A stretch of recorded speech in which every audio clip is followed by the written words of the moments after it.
নমস্কার, কেমন আছো সবাই? আশা করি সবাই ভালো আছো।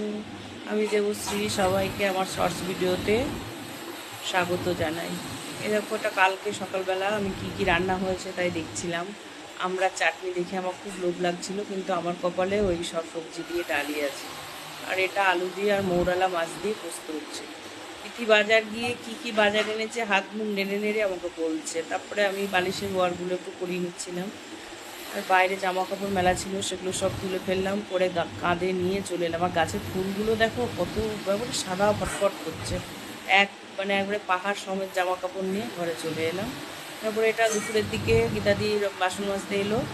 তারপরে যে বাসনগুলো ছিল সেগুলো গুছিয়ে ফেলে ফ্রিজ টিজগুলো একটু মুছলাম, ফার্নিচারগুলো মুছলাম। আর রাত্রিবেলা দিতে এলো ওষুধ। আমার ওষুধ ঝুলাতে ঝুলাতে আসছে, মনে হচ্ছে কত ভালো খাবার, এটাই তখন আমার খাবার, কী আর করবো। আর রাত্রিবেলায় খেয়ে দিয়ে শুতে যাওয়ার সময় দেখছি চাঁদটা কি সুন্দর